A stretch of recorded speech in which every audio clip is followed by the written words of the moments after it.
शिव शंकर भगवान की जय। ओम नमः शिवाय। कर्पूरी गौरम करुणावतारम संसारसारं भुजगेन्द्रहारं सदा वसन्तं हृदयारविन्दे भवं भवानी सहितं नमामि। भवं भवानी सहितं नमामि। बोलो शिव शंकर भगवान की जय। प्यारे मेरे शिव भक्तों, कल कथा में गुणनिधि की कहानी चल रही थी और किस तरह यज्ञदत्त ने अपने पुत्र का तिलांजलि कर दिया और अपने पुत्र से सभी नाता तोड़ दिया। आज उसी करुणामयी कहानी को हम आगे विस्तार से कहने जा रहे हैं कि किस तरह भगवान शिव ने कृपा करके उसे मुक्त किया और किस तरह भगवान अपने भक्तों का कल्याण करते हैं। आगे की कथा में ब्रह्मा जी ने कहा कि जब गुणनिधि को यह ज्ञात हुआ कि मेरे पिता ने मुझे तिलांजलि दे दिया और मुझे इस तरह पूरे संसार में छोड़ दिया, तब वह रोदन करने लगा, जोर जोर से चिल्लाने लगा और कहने लगा कि हे विधाता, अब मैं किसके सहारे इस संसार में जीऊंगा। मेरे पिता और माता ने मुझे छोड़ दिया, अब मैं क्या करूंगा, मुझे धिक्कार है। गुणनिधि यह कहकर पिता के भय से भयभीत हुआ, रोता हुआ घर से भाग गया।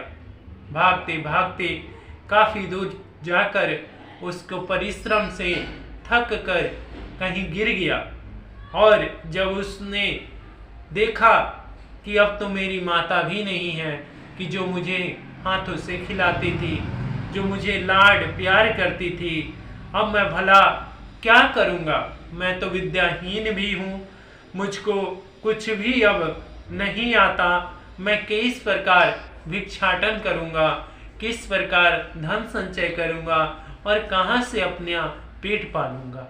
इस तरह कहता हुआ वह अपनी बुद्धि को वहीं विराम लगाकर प्रातःकाल जब मैं सोकर उठता था तो मेरी माँ मुझसे कहती थी और मुझे स्नेह देती थी, भोजन देती थी, परंतु अब वह माता मैं कहाँ से ले आऊं, क्या करूं, कहाँ जाऊं। गुणनिधि इस प्रकार भयभीत हो रुदन करने लगा और अचेत होकर पृथ्वी पर गिर पड़ा। सूर्यास्त का समय हो गया। कुछ समय पश्चात वह अचेत होकर पुनः उसी चिंता में डूबा हुआ था कि इतने में एक भगवान शिव का परम भक्त शिवालय की तरफ पूजा के लिए जा रहा था। उसके हाथ में अनेकों प्रकार की सामग्री थी और शिव जी को नैवेद्य भी चढ़ाने वह जा रहा था, क्योंकि उस दिन शिवरात्रि का व्रत था जिससे मनुष्य व्रत करके मुक्ति को प्राप्त कर जाता है और यह भगवान शिव का सर्वश्रेष्ठ व्रत कहलाता है। शिवरात्रि व्रत भगवान को अति प्रिय व्रत है। जिस प्रकार भगवान शिव जी समस्त देवताओं को सुख प्रदान करते हैं, उसी प्रकार यह व्रत भी मनुष्य को सुख की प्राप्ति कराता है और संसार के ऋणों से मुक्त करता है और मनुष्य इस भाव बंधन से छूटकर और मुक्ति को प्राप्त करता है। ऐसे परम शिवरात्रि व्रत को रखते हुए वे मनुष्य शिवालय में चले गए। जो पुरुष अनेक प्रकार के नैवेद्य एवं व्यंजन द्वारा भगवान को भोग लगाएगा, उसकी सुगंधित पाकर गुणनिधि जो बहुत ही भूखा था, वह उनके पीछे पीछे विचार करके चल दिया कि रात्रि के समय जब वे शिवालय में सो जाएंगे और थक हार जाएंगे, तब मैं रात को यह भोजन उठाकर और कुछ खा लूंगा और खाकर अपना पेट पालूंगा। इस तरह गुणनिधि उनके पीछे पीछे शिवालय में जा पहुंचा। वहां परम शिव भक्तों ने भगवान की कथा, पूजा अर्चना और तीनों पहर की कथा भी किया और तीनों पहर का पूजन भी किया। इस तरह पूजा करके भगवान का नैवेद्य भी भगवान को भोग लगाया। गुणनिधि यह सब कथा पूजा सब कुछ देखता रहा और यह विचार करता रहा कि हे मेरे प्रभु, कब इनकी निद्रा अवस्था आ जाए और कब मैं अपने भूख तृष्णा को मुक्त कर जाऊं। इस तरह कहकर उसने उस शिवालय में धीरे धीरे दबे पांव वहां से उठकर जाकर उनके पास बैठ गया। इस तरह काफी रात हो जाने पर आधी रात्रि में सभी शिव भक्त वहां सो गए। सोने के बाद गुणनिधि वहां से उठकर धीरे धीरे उस नैवेद्य की तरफ भगवान के शिवलिंग के पास गया और नैवेद्य को वहां से चुरा कर भागा। इस तरह वह एक शिव भक्त के पैरों से लग गया, जिसके कारण उस शिव भक्त की निद्रा अवस्था टूट गई और वह जोर जोर से चिल्लाने लगा कि चोर चोर चोर। इस तरह गुणनिधि वहां से भागा और नगर के जो रक्षक थे, जो वहां पर पहरा दे रहे थे, वो गुणनिधि को लक्ष्य करके तीरों से उसका शरीर छलनी कर दिया। इस तरह गुणनिधि देखते देखते वहां मुक्त हो गया और गिर गया और इस तरह उसकी प्राण वायु उसके शरीर से निकल गई।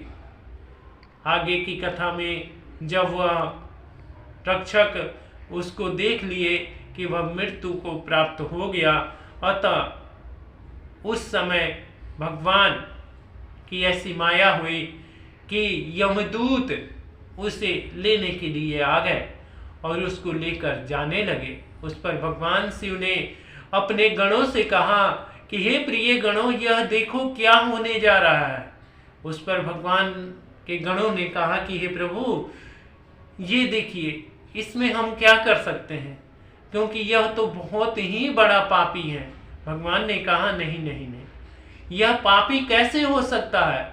यह तो मेरा रात्रि के पूरा जागरण का और शिवरात्रि का व्रत किया है, भूखा प्यासा रहकर मेरा व्रत किया, कथा सुना, तीनों पैर का पूजन भी किया।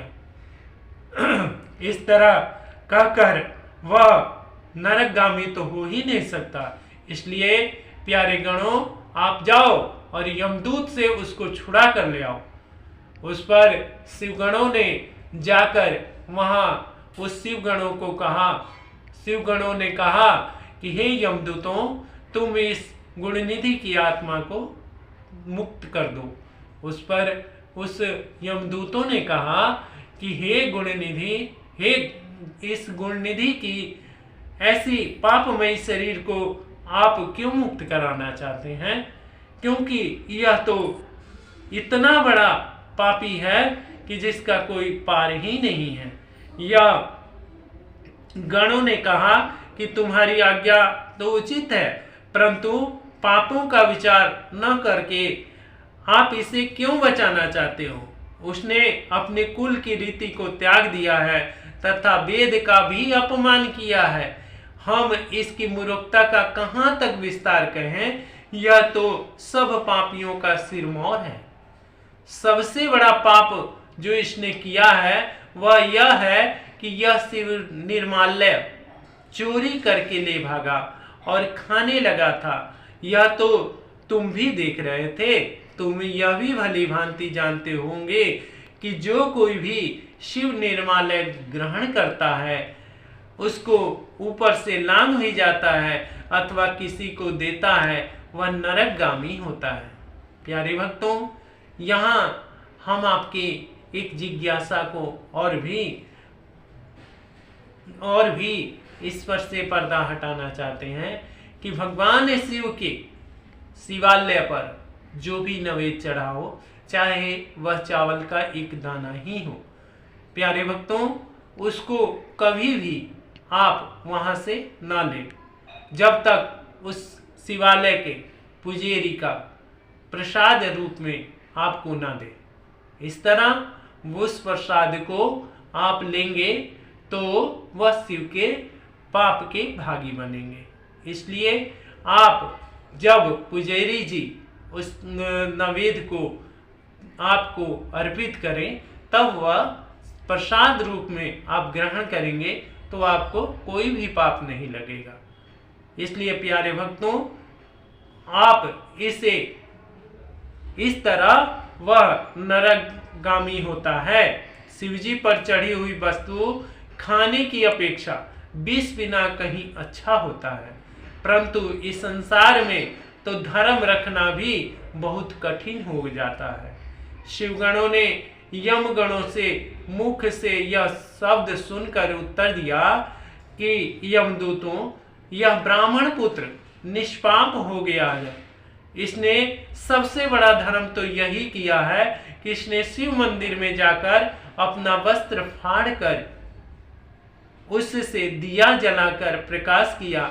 दूसरा बड़ा धर्म यह किया है कि यह शिवरात्रि को रात्रि भर जागरण किया है और शिव जी का पूजन देखता रहा और इनके नाम श्रवण करता रहा। यद्यपि यह धर्म इससे अनजाने में ही हुआ है तो भी यह पुण्य का भागी बन गया है।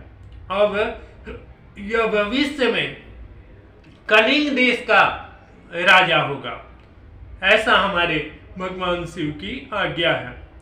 अतः आप इसकी आत्मा को मुक्त कीजिए। और यमदूतों ने शिवगण के उस आज्ञा को सिरोधार्य कर और गुणनिधि की आत्मा को मुक्त कर दिया और वह अगले जन्म में गुणनिधि कलिंग देश का राजा हुआ और भगवान का परम भक्त हुआ। बोलो श्री शंकर भगवान की